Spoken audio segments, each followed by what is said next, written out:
Welcome to our channel. Today, we're diving deep into the mysterious war in heaven, a story that's echoed across ancient texts, mythologies, and spiritual teachings worldwide. Was it a literal battle between angels and fallen beings? A cosmic struggle between good and evil? Or something even more profound that shapes our understanding of the universe? In this video, we'll explore the origins, interpretations, and hidden meanings behind this legendary conflict.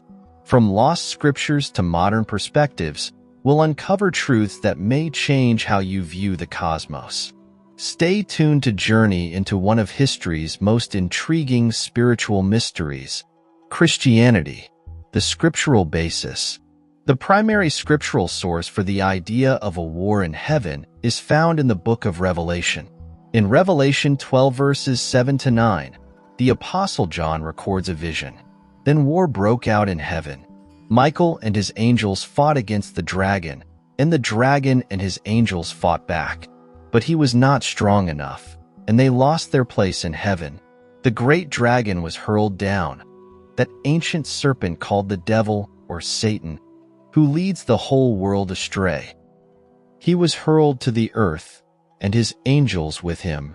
This passage provides the most direct depiction of a battle in heaven involving the archangel Michael and his angels against Satan, referred to as the dragon, and his followers. Though this scene is often seen symbolically in Christian eschatology, it speaks to a cosmic struggle in the spiritual realm, implying that Satan and his fallen angels were ultimately defeated and cast out of God's presence. Many theologians view this passage as both a historical and a prophetic account, describing an event in the ancient past while also symbolizing the future and ultimate defeat of evil. The origin of Satan and the rebellion. The figure of Satan, or Lucifer, is central to the narrative of the war in heaven. Traditionally, some Christian interpretations suggest that Satan was once a high-ranking angel who became prideful and attempted to overthrow God's authority. This interpretation is often supported by references from passages such as Isaiah 14 verses 12 to 15 and Ezekiel 28 verses 12 to 17, though these verses do not explicitly mention Satan by name. In Isaiah 14, the morning star, or Lucifer, falls from heaven, symbolizing the pride and fall of a being who sought to be like God. Though the context of these verses addresses earthly kings, many early church fathers interpreted these verses as alluding to Satan's rebellion. Similarly, Ezekiel 28 depicts the king of Tyre with language that suggests a being of great beauty and wisdom who was blameless until wickedness was found in you. Ezekiel 28 verse 15. These descriptions have contributed to the belief that Satan's rebellion was driven by pride, jealousy, and a desire for power. According to this tradition, Satan's rebellion led him to deceive a portion of the angelic host, leading them to join him in an attempted coup against God. In Christian theology, Satan's rebellion and fall serve as the backdrop for humanity's own struggle with sin and the nature of free will. This narrative highlights that even beings created by God can choose to reject him, emphasizing the concept of free will, which is foundational to Christian doctrine. The role of free will in God's justice.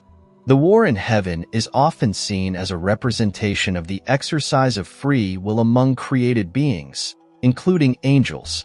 Christian theology generally teaches that God granted free will to both humans and angels, allowing them to choose either to follow or reject him. Satan's rebellion, therefore, is viewed as an act of free will, where he chose to reject God and, as a result, fell from grace. This exercise of free will is also central to humanity's journey. In Christian thought, the temptation of Adam and Eve in the Garden of Eden, Genesis 3, echoes Satan's fall. Just as Satan chose to rebel, humanity was given a choice and, influenced by Satan, chose to disobey God. This choice introduced sin into the world, setting the stage for the spiritual warfare that Christians believe defines human existence. God's justice is also a significant aspect of this narrative. Though he is all-loving, God is also just, and according to Scripture, he could not allow rebellion to go unpunished. Hence, Satan and the fallen angels were cast out of heaven as a consequence of their actions. This act of casting out is viewed as a demonstration of God's righteousness and holiness. Rebellion and sin cannot exist in his presence. The war in heaven, therefore, underscores both God's commitment to justice and his respect for the free will of his creations. The earthly continuation of the conflict. In Christian theology, the consequences of the war in heaven are felt on earth, as Satan and his followers, having been cast down, continue their rebellion by opposing God's plan for humanity. Revelation 12 suggests that Satan's focus shifted from a direct confrontation with God to leading humanity astray and obstructing God's redemptive work. Jesus himself refers to Satan as the ruler of this world, John 12 verse 31, indicating that Satan holds some power on earth, though ultimately limited by God. This cosmic battle, therefore, is not confined to the heavens but continues in the spiritual lives of people. The Apostle Paul writes about this struggle in Ephesians 6 verse 12, "For our struggle is not against flesh and blood, but against the rulers, against the authorities, against the powers of this dark world, and against the spiritual forces of evil in the heavenly realms." Paul's words underscore the belief in an ongoing spiritual battle that involves every believer, emphasizing that Satan's opposition to God's plan extends to tempting and deceiving humanity. The war in heaven serves as a metaphor for this continuous spiritual battle, and Christians are encouraged to put on the full armor of God, Ephesians 6 verse 13, to resist the devil's schemes. The role of Christ's victory. In Christian doctrine, Jesus Christ's death and resurrection are viewed as the decisive turning point in the cosmic conflict between good and evil. Through his sacrificial death, Jesus defeated the power of sin, and through his resurrection, he triumphed over death. Colossians 2 verse 15 states, "And having disarmed the powers and authorities, he made a public spectacle of them, triumphing over them by the cross." Christ's victory is seen as the ultimate defeat of Satan's power, fulfilling the prophecy in Genesis 3 verse 15 that the seed of the woman would crush the head of the serpent. Jesus' victory over sin and death assures believers that Satan's influence, though still present, is ultimately temporary. The war in heaven is thus seen as won not by physical combat, but by Christ's act of sacrificial love, which dismantles Satan's hold over humanity. In this way, the war in heaven is intrinsically linked to the concept of salvation in Christianity. Christ's victory is seen as a model of God's love, justice, and power over evil, offering humanity a way to reconcile with God and overcome sin. For Christians, salvation is not merely an escape from punishment, but a sharing in Christ's victory over the forces of darkness. The final judgment and the end of the war. Christian eschatology, or the study of the end times, posits that there will be a final judgment when Christ returns to earth. At this time, Satan, his followers, and all forces of evil will be ultimately and eternally defeated. Revelation 20 verse 10 describes this ultimate end. "And the devil, who deceived them, was thrown into the lake of burning sulfur, where the beast and the false prophet had been thrown. They will be tormented day and night forever and ever." This final judgment signifies the end of the cosmic conflict. Evil is fully defeated, and God's kingdom is established in its fullness. This prophecy assures believers that though spiritual warfare continues, God's ultimate victory is guaranteed. The promise of this final victory gives Christians hope and perseverance as they await the day when God will wipe every tear from their eyes, and where there will be no more death or mourning or crying or pain. Revelation 21 verse 4. This hope of restoration is central to the Christian narrative and reflects the ultimate purpose of the war in heaven, the complete restoration of creation and the ultimate reconciliation of God with humanity. The war in heaven is a powerful symbol within Christian thought that conveys the broader themes of spiritual warfare, the importance of free will, the consequences of rebellion, and the ultimate triumph of God's justice and love. Through the story of Satan's fall and the ongoing struggle between good and evil, Christians find a narrative that explains the existence of sin, the purpose of Jesus' sacrifice, and the promise of eternal redemption. While interpretations vary, the war in heaven serves as a reminder that the forces of good and evil are not merely abstract but play out in the spiritual lives of individuals. Christians believe that, empowered by Christ, they participate in this cosmic battle, resisting the temptations and deceptions that would lead them away from God. Ultimately, the war in heaven is not merely a story of conflict but a promise of God's love and justice, with the assurance that one day all things will be made new, and God's victory over evil will be complete. Jewish tradition. In Judaism, angels are celestial beings created by God to fulfill specific missions and are typically devoid of free will. They serve as messengers or agents of God's will, with each angel designated for a unique purpose or task. The Hebrew term for angel, malach, means messenger, emphasizing their role as intermediaries between God and humanity rather than autonomous beings. Angels are portrayed in various ways across Jewish texts, sometimes described as powerful forces but ultimately subservient to God's authority. The Talmud and other rabbinic texts discuss different classifications of angels, such as the seraphim, cherubim, and aphanim, each with unique attributes. However, unlike in certain other religious narratives, these angels do not act independently of God's will. In the Jewish tradition, angels are not typically seen as having personal motives or conflicts that would lead them to rebel or wage war in heaven. Their actions are determined by God's instructions, which is why a large-scale rebellion or war in heaven, as it appears in other traditions, does not align with Jewish views on angelic purpose and nature. The Enochian literature and the fallen angels. One of the most notable sources that hint at a form of celestial conflict in Jewish thought is the Book of Enoch, an apocryphal text not included in the canonical Hebrew Bible but influential in Jewish and Christian apocalyptic literature. The Book of Enoch introduces the story of the Watchers, a group of angels who descended to earth and defied God's command by mating with human women. These unions allegedly produced the Nephilim, described as beings of immense strength and wickedness who brought corruption to the world. According to this narrative, the Watchers' descent and the ensuing actions represent a deviation from God's will, but this rebellion is not framed as an organized revolt or war against divine authority. Instead, it is a cautionary tale about the consequences of disobedience to God's commands. The Watchers were ultimately punished severely by God, who sent the archangels to bind them, illustrating that God's control and justice are absolute. In Jewish tradition, these rebellious angels are an anomaly rather than a representation of an ongoing celestial war, and they serve as an example of God's ultimate dominion over all beings, including those in the heavenly realms. Satan in Jewish thought, the adversary, not an enemy. In Jewish texts, Satan, derived from the Hebrew root sdn, meaning adversary or accuser, is not a singular evil being opposed to God but an angel with a specific role, testing and challenging human beings to strengthen their faith. This role is evident in the Book of Job, where Satan appears as a member of God's divine council, presenting challenges to test Job's righteousness. In this sense, Satan is seen as fulfilling a divine mandate rather than rebelling against it.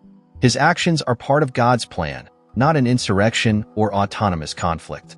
The Jewish concept of Satan as an accuser, rather than a ruler of an evil kingdom or an adversary in a heavenly war, significantly differs from later Christian interpretations. Jewish sources do not describe Satan as an independent figure waging war against God. Instead, he is a part of God's system of justice, a servant who tests but does not seek to overthrow divine authority. This idea aligns with the general Jewish view that God's authority is unchallenged, and even the forces that may appear antagonistic ultimately serve his will. Midrashic interpretations of celestial struggles. While traditional Jewish thought does not depict a war in heaven in the sense of cosmic beings battling for supremacy, Midrashic literature, rabbinic commentary that explores deeper layers of biblical text, does contain narratives of conflict in the heavenly realms. These stories often present metaphorical or symbolic struggles rather than literal battles. For example, in the Midrash on the creation of humanity, there is a debate among the angels over whether humans should be created. Some angels argue that humans, prone to sin, would bring dishonor to God's creation, while others believe that humanity would bring glory to God by choosing to follow His commandments. One story from Midrash Bereshit Rabbah tells how the angels debated the creation of man. The angels of truth and angels of peace argue against the creation of humanity, foreseeing that humans would bring falsehood and violence into the world. However, God ultimately prevails, and humanity is created despite the angels' objections. In some versions, God even casts down these opposing angels to demonstrate His ultimate authority. This narrative is not a literal conflict but a theological reflection on human nature, the potential for both good and evil within humanity, and God's determination to create humanity with free will despite potential risks. This debate among the angels emphasizes God's dominion and wisdom rather than suggesting a divided or contentious heaven. It underscores that God's decisions are unassailable, even if the angelic hosts have differing perspectives. These narratives serve to illustrate the complexity of divine creation and God's foresight, rather than depict an actual celestial war. The absolute authority of God in Jewish theology. The overarching theme in Jewish theology is the unity and sovereignty of God. This view is encapsulated in the Shema, a central Jewish prayer. Hear, O Israel, the Lord our God, the Lord is one. Deuteronomy 6 verse 4. The oneness of God implies not only that God is the sole creator, but also that there is no force equal to or capable of challenging Him. In Jewish thought, there is no dualistic struggle between good and evil forces vying for control over creation.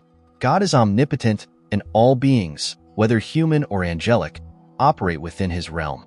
The notion of a war in heaven, with forces attempting to overthrow or rival God, is not compatible with Jewish beliefs about divine omnipotence and unity. Any beings that act contrary to God's commands, such as the Watchers in the Book of Enoch, are swiftly punished, underscoring that God's will is final. The Jewish perspective denies the existence of any true rivalry or conflict that could destabilize divine order. Kabbalistic interpretations and the concept of spiritual struggle. While mainstream Jewish theology dismisses the concept of a literal celestial war, Kabbalistic, Jewish mystical teachings delve into cosmic struggles in a more abstract sense. In Kabbalah, the spiritual structure of the universe is explored through the Sefirot, emanations or aspects of God's divine presence that interact to maintain cosmic harmony. In this mystical framework, there is an ongoing tension within the divine order between different aspects of justice, mercy, and balance. Kabbalah discusses the Qlipot, shells or husks, forces that obscure divine light and represent obstacles to spiritual enlightenment. While these are not independent forces waging war, they do present challenges for human souls striving towards spiritual elevation. The struggle to overcome these forces and align oneself with divine will can be viewed as a form of spiritual warfare, but it is an internal, personal struggle rather than a literal war among celestial beings. According to Kabbalistic thought, humanity plays a role in this cosmic struggle by choosing actions that either reveal or obscure divine light. Thus, the war in this context is more about the human journey toward God and the obstacles encountered within the self and the material world. The idea of cosmic balance and spiritual ascent reflects a quest for harmony rather than a battle for dominance. In summary, the Jewish tradition does not support the idea of a literal war in heaven with rebellious angels or competing divine forces. While texts like the Book of Enoch and Midrashic literature contain stories of angelic beings who stray from their purpose, these narratives emphasize God's absolute control and justice rather than depicting a true cosmic battle. Angels in Jewish thought are seen as subservient messengers without free will to rebel in a manner that would constitute an organized conflict against God. Jewish mysticism offers a more nuanced view of spiritual struggle, portraying humanity's role in overcoming inner and external obstacles as part of the greater divine plan. However, this is not a war in the traditional sense, but a process of spiritual refinement. Jewish tradition affirms that God's authority is unchallenged and that all beings ultimately serve His purpose, even those that seem adversarial. The narratives surrounding angels, Satan, and celestial struggles in Judaism ultimately underscore the unity of God and the absence of any real threat to divine supremacy, presenting a worldview where God's order and justice prevail, undisturbed by the notion of a celestial war. Thanks for joining us on this journey into the mysteries of the war in heaven. We hope this video shed light on the ancient stories, hidden meanings, and deep questions surrounding this legendary conflict. If you found this exploration intriguing, be sure to give us a thumbs up and subscribe for more dives into spiritual mysteries and ancient knowledge. Let us know your thoughts or theories in the comments below. Do you think the war in heaven was real, symbolic, or something else entirely? Until next time, keep questioning, keep exploring, and we'll see you in the next video.